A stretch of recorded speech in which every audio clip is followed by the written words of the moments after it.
streets and um, and you know, fashion is kind of one of the biggest industries in the world, but it's also unfortunately one of the most unsustainable. So, you know, I wanted to kind of have some experts gather and talk about what is happening in terms of sustainability in fashion and the different intersections, and to see, you know, what kind of solutions we could come up with in terms of kind of having the fashion industry do better. So I think Sandra, who is going to announce each of our speakers and panelists tonight.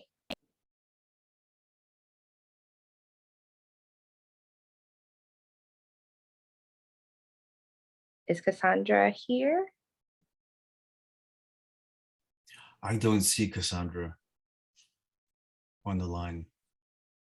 Okay, well, I can definitely take that and kind of announce everyone. So I think where we are going to start.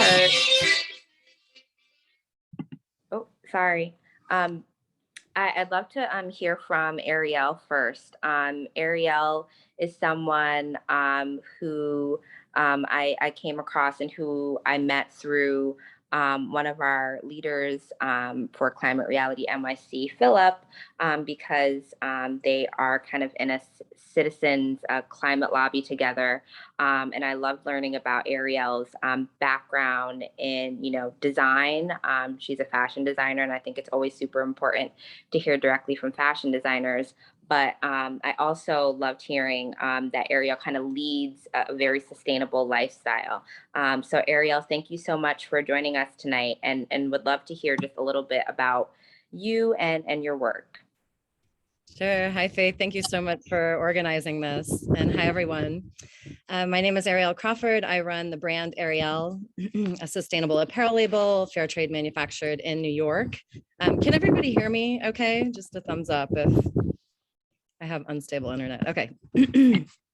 I also teach sustainable manufacturing at FIT, and I help run CCL's Fashion Industry Action Team, otherwise known as FIAT.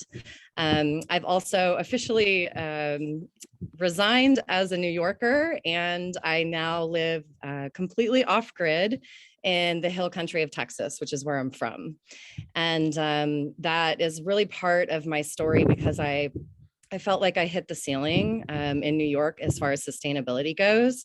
I tried moving to Brooklyn. I tried having a garden and running a sustainable brand and teaching and lobbying and everything I could. And I still felt like I couldn't really do it from the bottom up. Like I was working on the symptoms. And so I moved out here a couple of months ago, and I'm starting something completely new, and I'm still running my business, but I guess I'm a lot more interested in working from a different level these days, and also one that feels more sustainable to me, because that's a big issue in sustainable fashion, is how are we being sustained? The fashion industry is a really difficult industry. I mean, it has one of the most complex supply chains in the world, and it's highly devalued. So it's really hard to make a living when you're doing things right, when you're using sustainable materials, and when you're paying people fair trade. And that's all coming out of my pocket as a self-funded business. And so I guess, yeah, I'd love to field any questions, or yeah, open up the conversation to anything that resonates with you guys. Thank you so much, Arielle. Appreciate you talking about your journey, and we're going to have some, you know, panel questions, but definitely want to encourage everyone in the meeting. If there are any questions you have for any of the panelists tonight, please leave them in the chat, and we'll make sure to address them. So thank you so much, Arielle. And next, we have Andrea. Andrea Kennedy leads the sustainability consulting at the Real Fashion Index, where she consults with fashion brands and sustainable sourcing, the carbon footprints of their products, and impact reduction plans. She's also a faculty member at LIM College, where she teaches sustainability and the future of fashion, as well as applied sustainable practices in fashion. and storytelling for sustainability. She also chairs the LIM College Sustainability Task Force, where they seek to reduce emissions by 50% across the campus by 2030, which is an amazing goal. Andrea is truly an expert, over 25 years of experience in fashion design, merchandising, sourcing, supply chain, and strategic sustainability. So thank you so much for joining us. And we'd love to hear a little bit about your journey in fashion, especially from an academic perspective. Sorry, I'm muted. Thanks so much, Faith. And hi, everyone. So glad to be here. Faith pretty much said a lot of what I would have said. So thank you so much. Yes, I love fashion. I'm a designer first and foremost, and I own a company, Fashion Dex, where we are a material sourcing company that I founded. And around 15 years ago, as a designer, I had two parallel lives. I worked as a designer for high-end brands, 7th Avenue, like designer brands. And then, which was what I wanted to do when I got out of college. I wouldn't want to do that if I got out now, and then as well had this little publishing and sourcing company. And at one point I realized that the way that designers are designing is really leading to all of these environmental impacts that I'd been hearing about all my life, about pollution and all of that. And I realized it was the way we were designing, the way we were taught, the way businesses teach you as you're an intern and whatnot. And so it's been about 15 years that I've been in the sustainability space, sourcing low impact materials and factories that are ethical, as well as at one point I went back to school. Went to school for fashion design and worked in it all my life. But at one point I went back to school to education for sustainability and decided that's what I wanted to do. I needed to understand really the whys of sustainability and the language around it and a little bit more about the science behind it. So that's where I work now. I work in education for sustainability. As you said, Faith, I was brought on to create a sustainability program at LIM. And our students work as green teams for really high profile fashion brands over a 15-week semester, carbon footprinting their best-selling garments and creating climate action plans to reduce the impacts of those garments, as well as all the impacts across their business in measurable ways. And it's really exciting. I think that, it's students have a lot of climate anxiety right now, and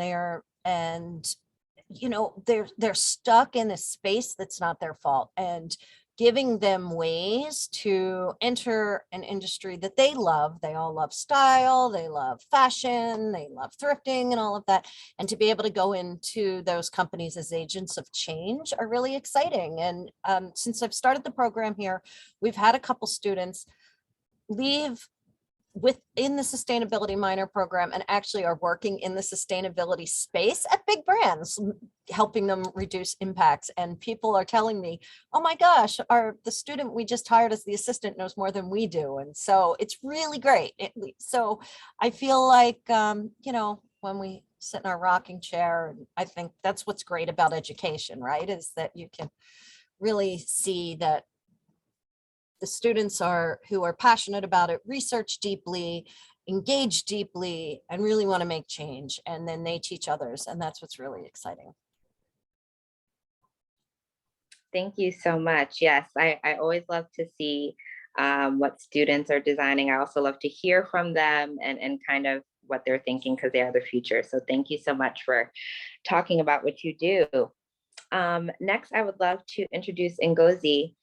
She founded Custom Collaborative to support immigrant and no to low income women launching sustainable fashion businesses and careers.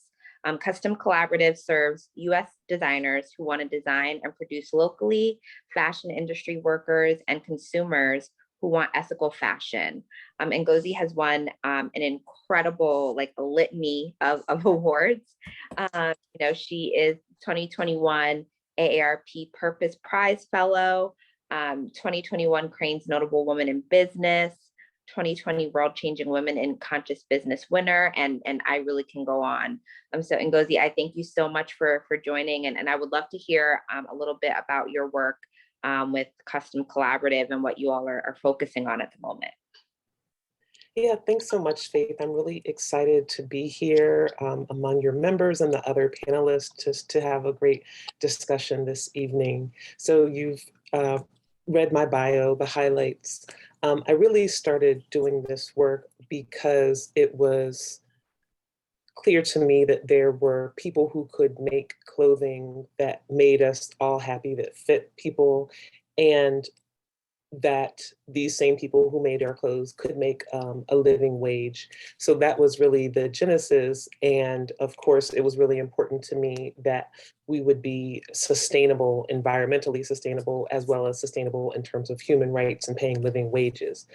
At Custom Collaborative, all of the fabric that we use is dead stock or overstock or otherwise donated to us.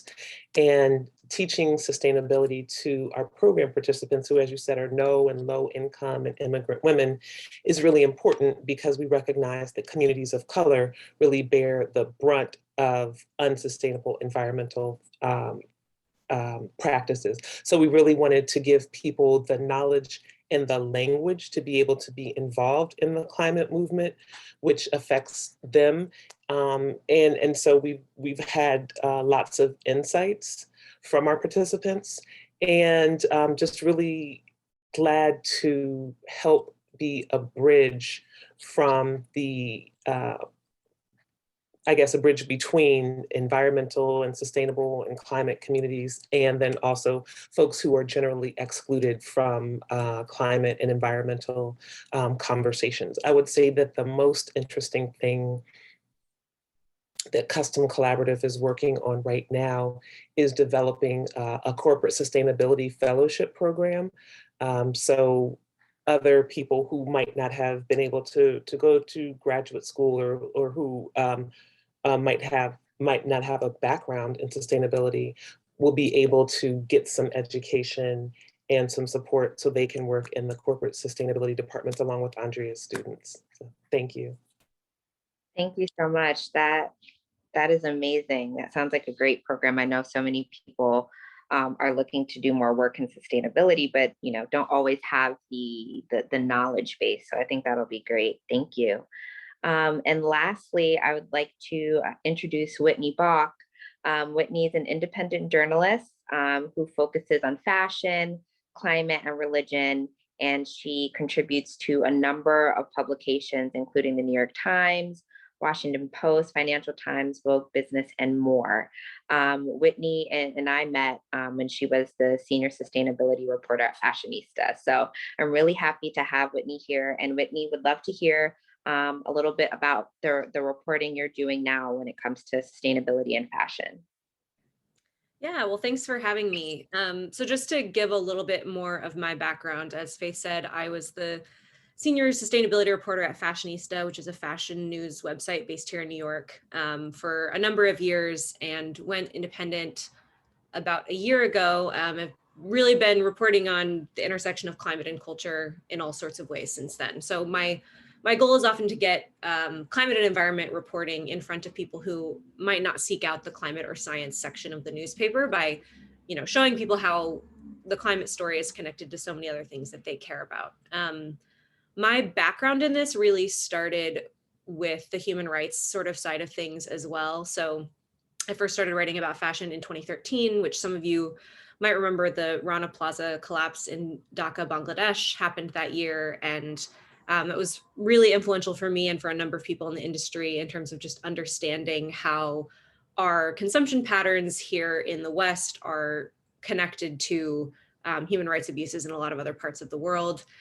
So that really shaped the beginning of my career, and was really focused on sort of labor and human rights as they're connected to the fashion industry.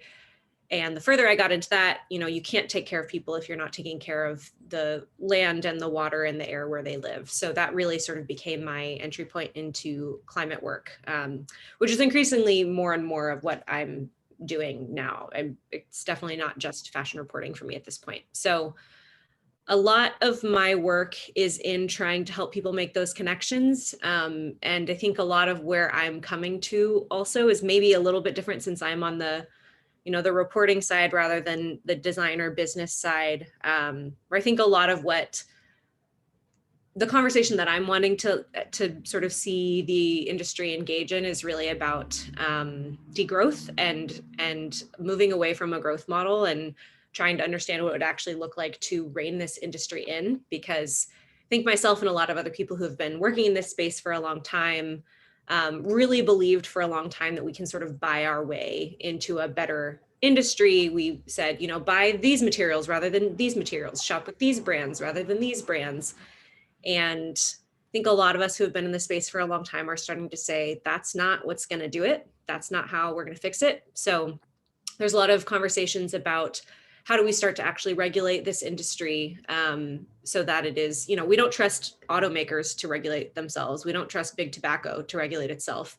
So there's been a push to sort of start regulating the industry. SB 62 is a law that was just passed in California, which some of you may have read about, just really focused on protecting workers in the LA Garment District against wage theft. And now there's the New York Fashion Act here in New York that's trying to create some rules around environmental and sort of human rights due diligence for fashion companies.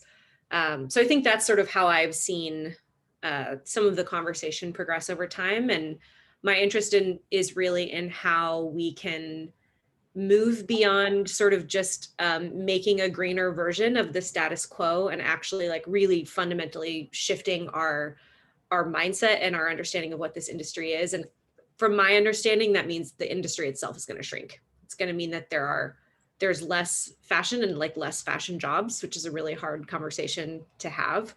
But that I think is really necessary, because right now we're not, this industry is not compatible with a livable planet. And that's really got to shift. So that's me. Thank you so much, Whitney. And I appreciate your honesty, because that's what a lot of people are kind of afraid to talk about and afraid to say, but we know that's where it's going. So thank you so much for that. I would love to start and ask Arielle, especially with what Whitney was talking about, with kind of moving away from, how fashion has operated until now, which is growth and expansion and more and more and more. I would love to hear from your point of view as a designer. How do you kind of, because you have a very different way that you design and go about things. So how are you doing it differently? Especially when you kind of compare yourself to other brands and how other designers are kind of approaching how they kind of put, their designs out into the world. Sure, yeah.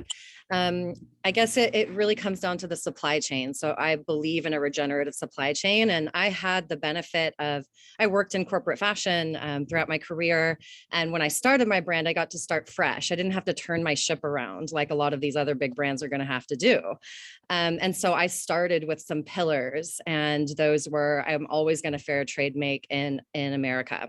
I'm always going to use domestic materials as much as possible, because the US has more stringent laws around the environment and labor than other countries do. And also just more transparency. I want to be able to go to the farm where my wool is coming from. I want to be able to go to the farm where my cotton is grown. I don't want to hear about it from somebody else. So, getting closer and closer to the supply chain.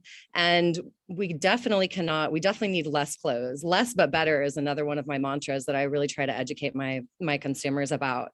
Again, like fashion has been so devalued, and mainly through unethical labor and subsidies for synthetics. Polyester is an insane material, and the fact that it's so cheap is because of subsidies.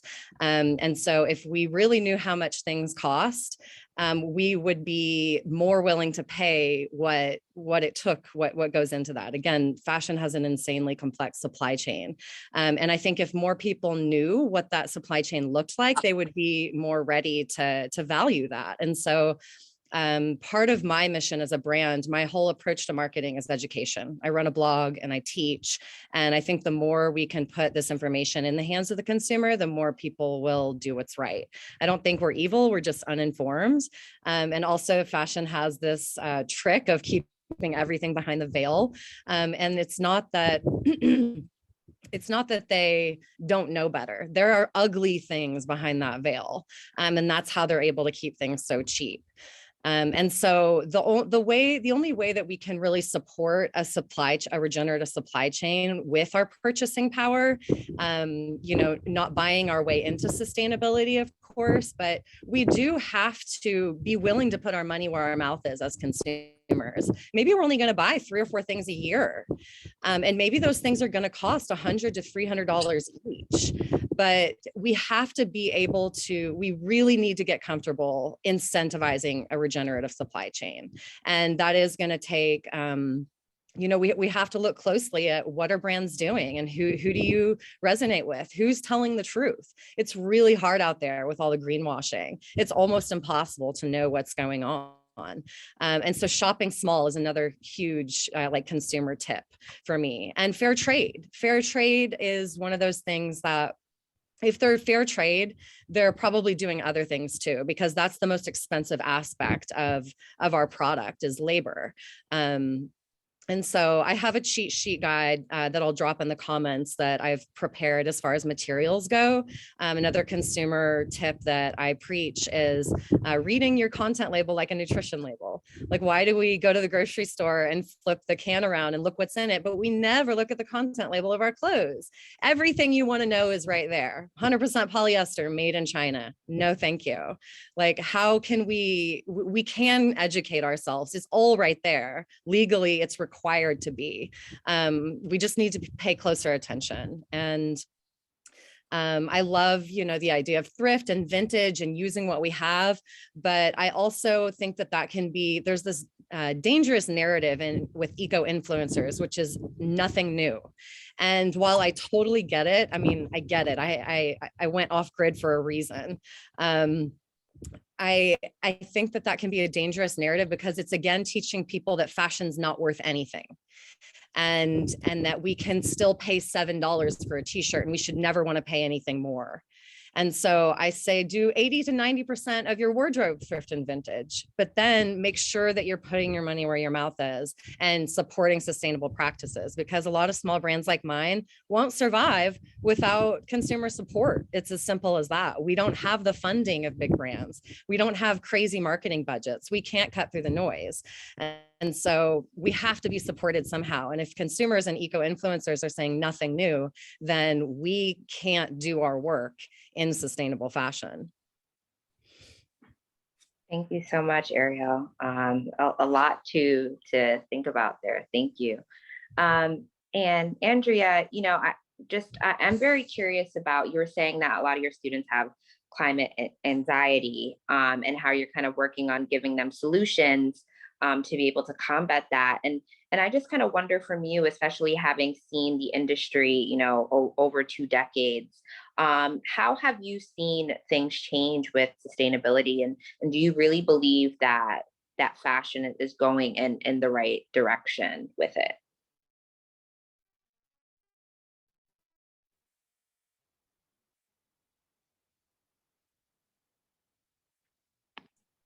Andrea, are you on mute? Yeah, now I'm unmuted. Sorry about that.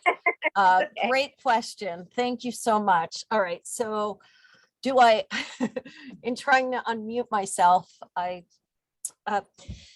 first, do I think the industry's going in a right direction? I think it took us some time, but now I do think that we're going in the right direction. I love everything that Arielle said, but I do have a different approach. I do not believe we should shame the customer and tell you to buy less. People some people like to buy clothing. It's really, you know, some people like getting new things. It's a social act for young people. It's not everybody can afford, you know, we have to make fashion accessible. Fashion items shouldn't be very high priced, you know, and often it is. So my feeling is we have to, and where I've been working, and I've had some success, as so have friends at some brands, is change the industry from within. And that's what the types of tools we give to students is how to measure those impacts, how to assess those impacts, recognize the hotspots that need to change first, how to work towards those big goals. What are the tactics to achieving those? What are those challenges? What are you going to say to those challenges? Those are the types of tools that we give our students so that brands can change. They are finally changing. Not all of them are changing because they're concerned about the climate and they see that, you know, the temperatures are increasing and the CO2 levels in the air are increasing, and the ice caps are melting, and there's more drought, and there's more floods, and there's more mudslides, and everything that we all know from climate reality. Some of them are changing because of that, but others are changing because of bad media. They're changing because of laws that are going to happen that have already happened in Europe and in California, right? And they want to sell in those places. So whatever it takes, who cares if they're changing now? And so I really think that, you know, we are the biggest hiring sector in the world. More people work along the global supply chain than anywhere else. So if we start pulling out of all of our countries that we manufacture in, just think of what we're going to do to the people that are working there. It's, you know, not every place is a sweatshop around the world. I mean, they exist, but a lot of them have changed in those aspects too. So, I mean, I do think that fashion industry and garment exporting countries have created a whole generation of people that now have a disposable income that did not before. So if we pull everything out of these factories and move everything here, well, then one, systemically, we hurt that area. And two, we don't have always enough people for all of those factory level jobs here in this country. I think that low cost brands need to change first, but when they do make changes due to the domino effect and the amount of countries they produce in and the complexity and number of their supply chain partners, they make big changes, and all those supply chain partners have to change to make those changes. And I've seen it happen with some of the big brands that we all think of as fast fashion. And I don't want to slam any brands, so I don't want to say any, but things are happening, and I think we're going to start seeing a lot of lower impacts. But yes, we should buy more thoughtfully, for sure. We shouldn't buy anything that's single use, and we shouldn't buy anything that's made with virgin fossil fuels, which is pretty much any synthetic fabric, if it's not recycled or if it's not a bio alternative, etc.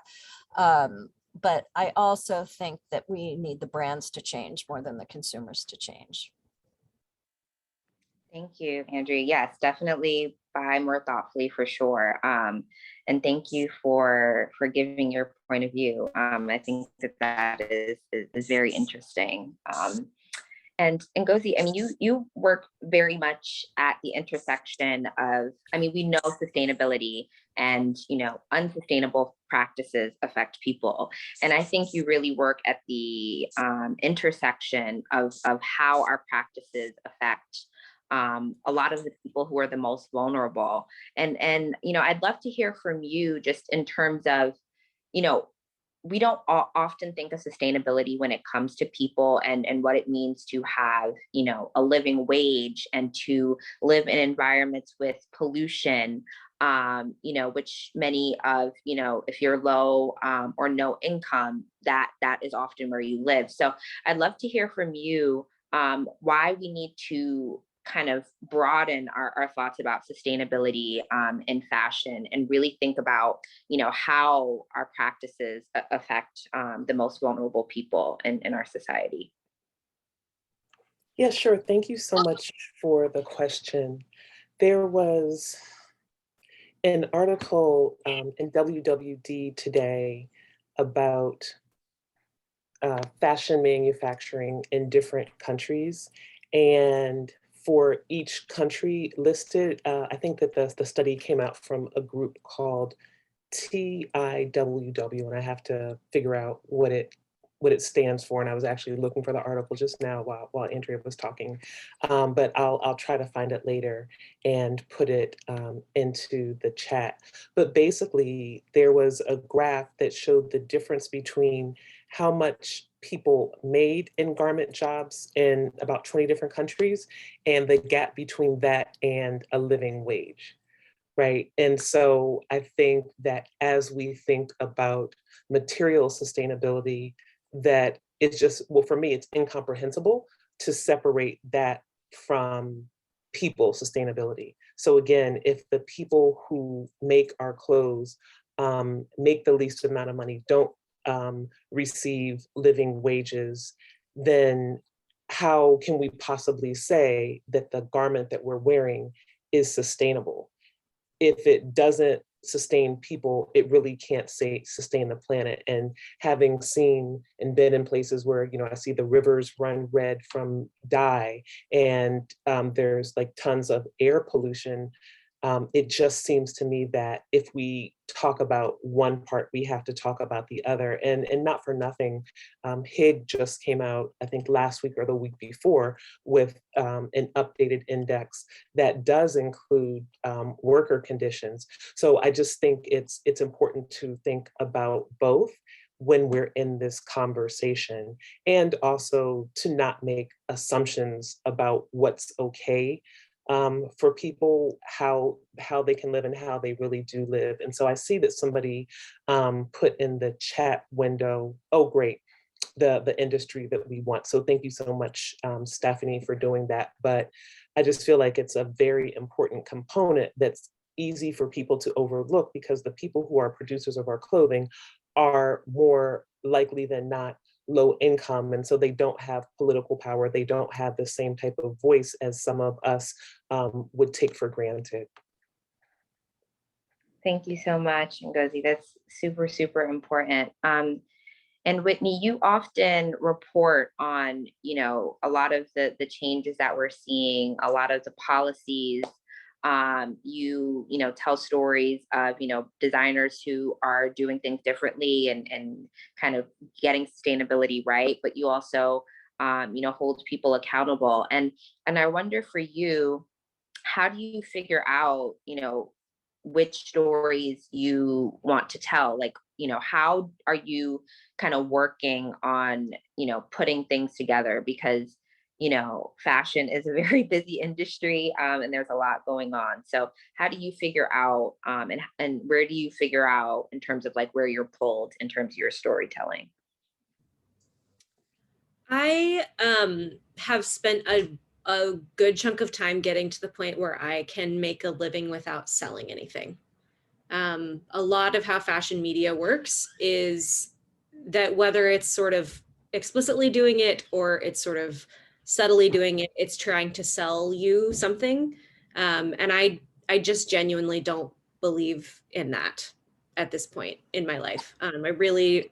I don't, you know, when we talk about sustainability in food, or we talk about sustainability in even travel, there are these things that's like, you know, we all have to eat, and you know, flying is a tricky one, but like people live all over, and to say to someone like you should never see your family again is insane, right? But with clothing, like there is enough clothing on the planet right now to clothe everybody. If we stopped production today, it would be years. There's so much material already, and it's ending up in landfills in Ghana and Chile and the Philippines, and it's impacting communities there. So that's a very long way of saying I report on the industry, and I think it's important to kind of, like you said, like tell stories that are meant to hold the powerful accountable, whether that's legislators or big corporations or whatever, and also try to show, you know, who's already doing the work, who's making progress, where are their solutions. But it's also very important to me to try to tell stories in ways that don't create more desire for more stuff, because I genuinely think that's part of the problem. And I don't think swapping out, you know, we can still shop as much as we want, but it's organic now, or it's whatever, is going to fix I mean, even circularity, which is like very buzzy in fashion right now, like if we do not reduce the scale, circularity is not going to fix it either because it's a leaky system. So that's a big driver for me, is trying to figure out how we can tell stories about this industry, how we can create accountability, how we can highlight solutions without feeding into a narrative that creates more desire for things that we do not need and are drowning our planet in waste and impacting marginalized communities the most. Thank you, Whitney. Yeah, it's very true. It's very true. That is part of what fashion media does. As a little bit of a part of that, it's it's part of the system of fashion, and I think, you know, I'm happy for us to have this conversation because we have to think about ways to change it. Some people are definitely doing things differently, and I'm very, very happy to always come across those people. But you know, the fashion system keeps always trying to pull itself back to kind of these norms. So thank you for explaining that. And I would love to hear, before we get to some of the questions in the chat, I would love to hear from each of you, because even though we're climate reality, we do like to have some optimism. So I would love to hear from each of you, you know, what is kind of making you hopeful? You know, maybe it's a person, or maybe it's somebody, you know, a brand that's doing things differently, or maybe, you know, it's a policy or something else. But I'd love to hear from you, you know, what is kind of making you hopeful in your work, that's kind of keeping you motivated to keep going and do what you're doing. And Arielle, well, I'll start with you.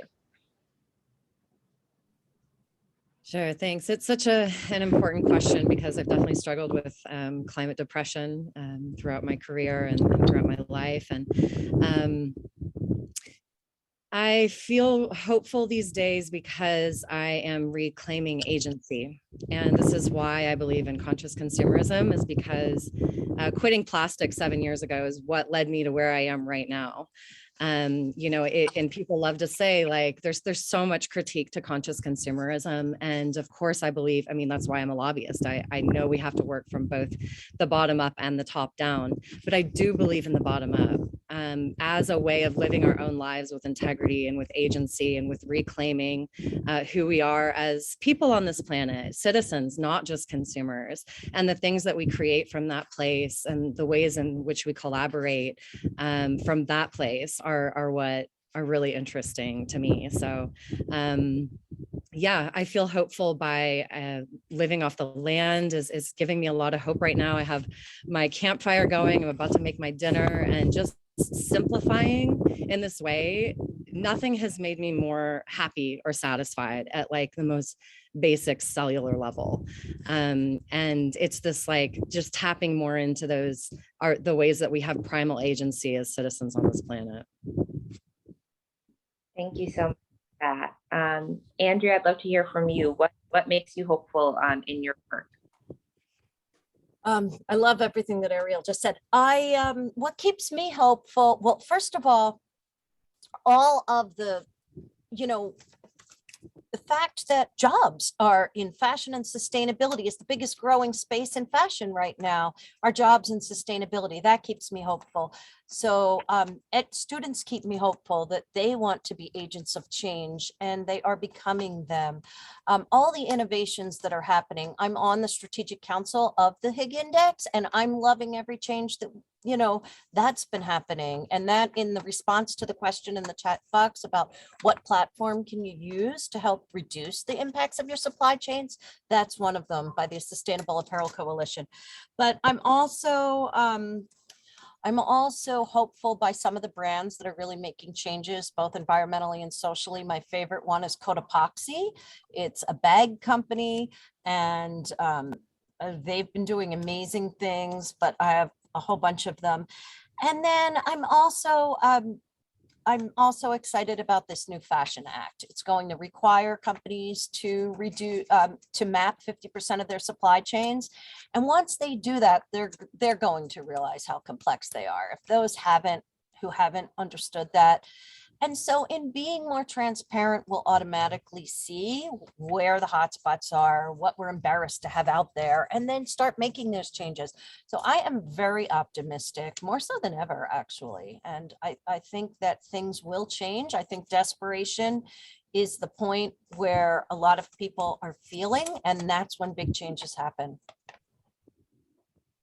Thank you, Andrea. Ngozi, I'd love to hear from you. What is keeping you kind of hopeful and motivated in the work you do? I would definitely say the same thing that Andrea says, it's students.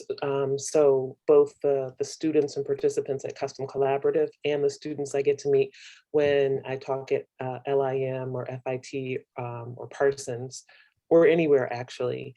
And I think also the innovations and the changes that some brands are making. So I just, when you asked that question, I just had to run to my recycle bin because I got a dress from Mara Hoffman last week and it came in this bag, right? And so I'm thinking that if small brands can use recyclable and compostable materials to send their clothes and we don't have to get things in plastic, then everybody can. And I actually said this on a panel last week, but it's really about innovation and trying something different, and hopefully then that has ripple effects, right? And so then the next time I buy something, which honestly is going to be a long time, it's the first thing I've gotten probably in 6 months because my closet is too full.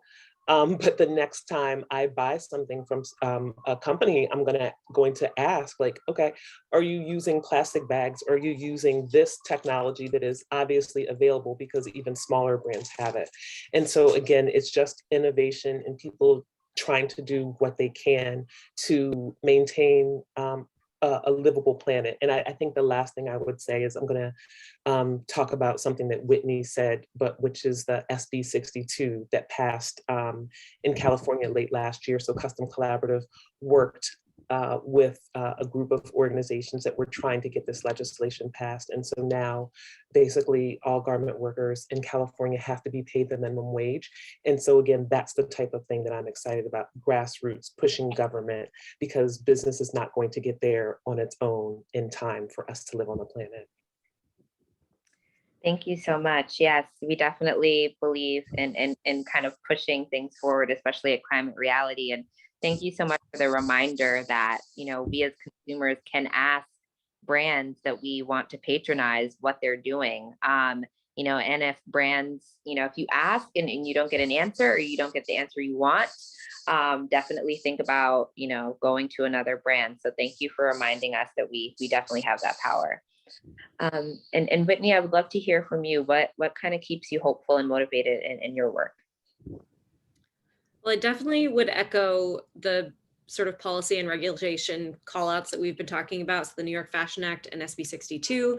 I think if you're maybe outside the fashion space, especially for you all at Climate Reality, like you're thinking about policy stuff that's not that revolutionary for you necessarily, but it's a really big deal in fashion because we just have not made progress on this the way that we should over the last like 2 decades. So this feels very exciting. And there's stuff that's happening in Europe as well. The Asia Floor Wage Alliance is working on some of these initiatives in Bangladesh and in India and in, you know, some of the manufacturing hubs on that side of the world. So that gives me a lot of hope. And the union, the sort of resurgence of like labor power in the US that it feels like we're on the verge of right now is also very exciting to me, because both in terms of you know, workers advocating for their own rights, but I also think it's it's sort of an engagement with understanding one's own political power in a way that I think is really crucial for making climate action happen. And I'm reporting a story on SB 62 right now, and it's been really interesting talking to so many of the people involved, because they got this whole coalition of really young people, a lot of them young women, sort of involved in the process of advocating for this law to be passed. And, you know, this is a long haul. This has been years in the making. It's kind of a referendum on a law from the 90s that had loopholes in it. And for a lot of these young people, it's their first time sort of seeing how a law is made. And their sort of entry and point into that has been this fashion law. So I think once people understand that they actually do have political power and that goes beyond showing up at a voting booth every 4 years, we can actually start to make some of the changes that we need in the fashion industry and in climate sort of more broadly. And that really excites me. Thank you so much. Yes, it is really exciting. As you said, I mean, we at Climate Reality are doing a lot of lobbying and pushing a lot of different policies. But, 99% of the time or 95% of the time, they really don't include the garment industry and fashion. So we're very excited about what's happening. So thank you. So there are some questions in the chat. So I wanted to maybe pose this one to Andrea. JS was asking, I guess pose it to Andrea and Arielle, asking what people should really be looking for when it comes to fabrics, so that they avoid kind of greenwashing and buying from brands that are greenwashing. So I'd love to hear from you both on that and what people should look for. You want to go first, Arielle? Sure. I did drop a link underneath that question. It's a great question, to a cheat sheet that I created for like do, don'ts, and it's complicated. Actually, Alden Wicker from EcoCult just published this great article in the New York Times about the complexities of even organic cotton because of a lack of transparency, which is why I choose to use domestic organic cotton, because we just have more transparency around it. But in general, wear natural fibers, avoid synthetics. And one of it's complicated, is going to be like recycled polyesters and recycled nylons. Yes, they still shed microplastics. Yes, they still shed phthalates and PFAs on our skin, our largest organ, but we have to do something with all this plastic waste that we've created. And it's sort of like, we have to contend with our own waste in a sense. So yeah, just wear natural fibers. If you wouldn't think about, I approach fabric as skincare. So really think about it in that sense. What do you want against your skin all day? Do you want crude oil, which is what polyester is, or do you want merino wool, which is our oldest fiber known to man and has all these incredible skin benefits, and is also carbon sequestering. And of course, there's different divisions of that, buying ethical wool and that kind of thing. But in general, wear natural, avoid synthetic. Yeah, I agree with that. Also, better to wear a monofiber than a blended fiber, because for the companies that are mechanically and chemically recycling garments and fabrics and materials they've taken back, it is much more difficult and costly and energy intensive to do that with blended fabrics. The best-selling item at retail in 2021 were yoga pants and leggings. Those are generally polyester and spandex or nylon and spandex. So things like that, we should try not to wear. We should try to avoid anything that is done with virgin polyesters or man-made fibers, because as Arielle said, they are fossil fuel derived. They're made of petroleum coal and crude oil. And just like we in Climate Reality always try and keep, corporations to keep fossil fuels in the ground, that's been my mission for 15 years in fashion, is to work with, innovate around materials when you're sourcing that are made with strict social compliance, but not to really leave those polyesters and synthetics in the ground. And I love recycled synthetic materials. I think that's a great use of them because they won't biodegrade. And the fruit-based fibers, I just want to say, are a great alternative if you are anti-animal based fabrics, but they still have TPU coatings and other things on them, so that they generally end up being about 60% bio right now as the technology exists, and about 40% still fossil fuel derived. So we're getting there, but things take time, but there's great innovations in all the fruit and bio alternatives. Thank you so much for that. And I know we're almost running out of time, so I think I'll ask one more question, and I'll ask it to Ngozi. Paul, who is my co-chair and does a lot of lobbying, as do a lot of people, a lot of members in Climate Reality. You were talking about SB 62, the New York Fashion Act, and I think a lot of us have, some knowledge of how you can kind of get politicians and other people kind of activated around policies, that seem to be very, very mainstream. But do you have any advice for people who are kind of just learning about some of these acts that have to do with living wages and have to do with fashion? Like, how can people get more involved and kind of help to push these forward and get things passed and implemented? Absolutely. One way is to join in on campaigns, right? So we might see a campaign on our social media. And so beyond clicking like, actually doing the action. So whether it's like calling a legislator's office, sending a postcard, sending them an email, that's very meaningful. So like actually my undergraduate degree is in political science. And I've kind of been always a political nerd. And I learned in high school that for every like one person that calls an office, that the office holder understands that like that represents like 75 or so constituents. So it's really important to make sure that our voices are heard, of course, with businesses where we might buy, but also as citizens, right? Like we are members of this country, we're in a democracy, we're able to participate.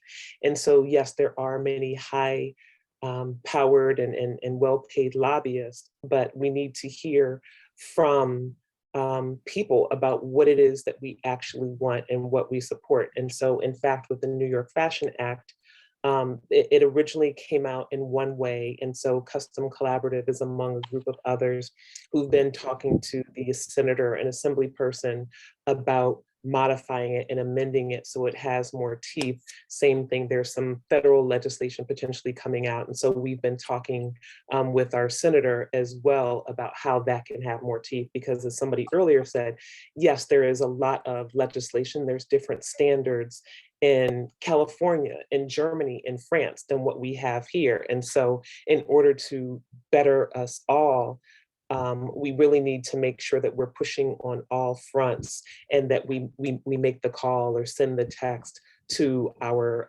elected officials.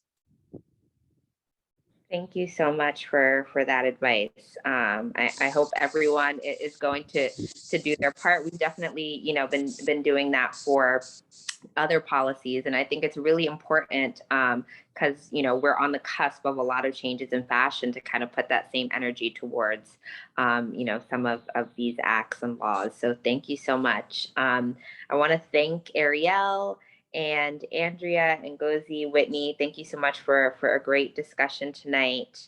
And just really appreciate it, and want to say good night to everyone. Enjoy your evening, and we'll be talking to you all very soon in our next meeting next month. So thank you. Good night. Thank you so much, Faith. Thank you, everyone. Thank And you so fellow much, panelists. everyone. Thanks, Y'all. y'all. Thanks. Good night. Bye. Bye. Andrea.